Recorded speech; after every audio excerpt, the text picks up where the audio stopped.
Hi, I'm Bruce Macaulay and welcome back to Pop Years, in which we take a particular year in history, we look at some of the key events that are going on in the world, what's happening in the world of entertainment and popular music, and then we'll pick that one big song that really captures the spirit of the year. Okay, so in this episode we're looking at 1967. Now this is a massive year in the world of music. World events, we had the 6-Day War when Arab forces attacked Israel. A referendum was held in Gibraltar about whether to stay with the UK or join Spain. And in the US, the boxer Muhammad Ali was stripped of his world boxing title for refusing to be inducted into the US Army. 1967 was also famous for the Summer of Love, when teenagers got friendly, smoked pot and listened to bands like Jefferson Airplane and the Grateful Dead. The Beatles, however, reigned supreme with their album Sgt. Pepper's Lonely Hearts Club Band. At the movies, movie makers were appealing to a younger, hipper audience with films like The Graduate, Bonnie and Clyde and Cool Hand Luke.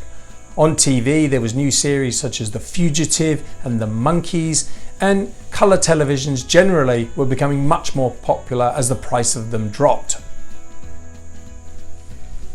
Now the song for me that really stands out and captures the spirit of the year and became an anthem of the Summer of Love is A Whiter Shade of Pale by Procol Harum. Now this song was written by Keith Reid. It features a very distinctive Hammond organ track and some quite out there, slightly trippy sort of lyrics describing some sort of drunken scene, some sort of seduction going on. But the song is an absolute classic and it's very different really than all the other pop songs that were around at the time.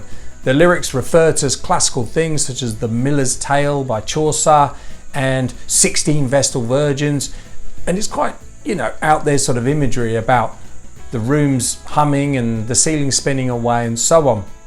Now Keith Reid, who wrote it, was only 21 at the time, and he said he was definitely trying to capture this kind of decadent sort of mood, but he wasn't really that experienced of decadence himself at the time.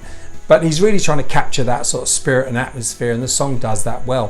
For me, what's weird about this song is it's very nostalgic instantly. You've got this kind of Bach-inspired organ, which sounds a bit like a church organ, these various classical references in the lyrics, and it's not a song that's sort of modern and hip and here we are now in 1967 and looking to the future at all. It's just conjuring this kind of woozy, nostalgic atmosphere, and that perhaps really captures something about the mindset behind all the kind of drug-hazed goings on of 1967 and the Summer of Love, and how confused everyone was about what's going on in the world. We've got the hippie movement and we've got the war going on and so on, and there's this kind of slightly confused undertone coming into it, which will become more and more apparent as we go into the end of the 60s and the early 70s. So an absolute classic song.